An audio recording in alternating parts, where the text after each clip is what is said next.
Kurlara neden müdahale edilmemeli? Bu videoda döviz müdahalelerinin perde arkasına bakacağız. Ama önce temel tanımlarla başlayalım. Döviz kuru, yerli para birimlerinin yabancı para birimleri karşısındaki değerleridir. Bu oran arz talep dengesiyle belirlenir. Eğer dövize olan talep artarsa kur yükselir. Tam tersi durumda ise düşer. Doğal bir denge sistemi vardır. Peki müdahale olursa ne olur? Müdahale ne demek? Merkez Bankası döviz baskılamak için rezerv satar ya da döviz alarak kuru yukarı çeker. Ama burada önemli olan bir sorun var. Bu yapay bir harekettir. Rezervler sınırlıdır, sürekli müdahale kasayı boşaltır. 2021-2023 döneminde Türkiye bu sorunu yakından yaşadı. Yatırımcılar gerçek değer ile müdahale sonucu oluşan değer arasındaki farkı görür. Bu da güvensizliğe sebep olur, piyasa kendi dengesini kuramaz. İthalatçılar, ihracatçılar hatta vatandaş bile ne yapacağını bilemez. İhracatçılar kur gerçek değerine ulaşmadığında büyük zarar ederler. Çünkü düşünün ellerinde bir ürün var. Bunu diyelim ki 10 liraya mal ediyorlar. Dövizle dışarı satıyorlar.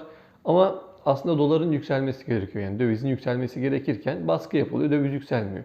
Elindeki ürünlerin maliyeti artıyor. Onun 10 liraya ürettiğini şu anda 15 lira üretiyor. Ama dışarı %50 zam yapamıyor. Kur da yükselmeyince %50 zam yapıp satamayacak. Kur yükselince aynı fiyata satsa bu sefer zarar edecek. Zam yapmazsa zarar ediyor. Bu yüzden de kurların baskılanması ihracatçılar için çok büyük problem oluşturuyor. Kurlar baskılandığında biriken risk patlama yapabilir. Bir anda sert ataklar görülür.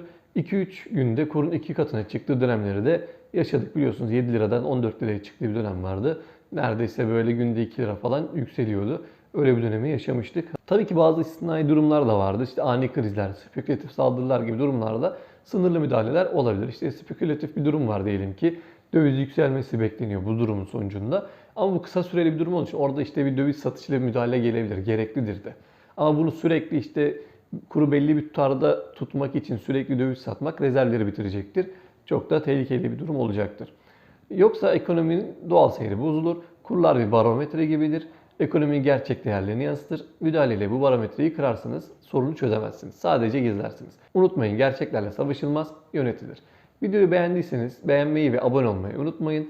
Yorumlarda düşündüklerinizi yazın, üzerine tartışalım, konuşalım. Kurlarla müdahale edilmeli mi yoksa serbest mi kalmalı? Bir sonraki videoda görüşmek üzere.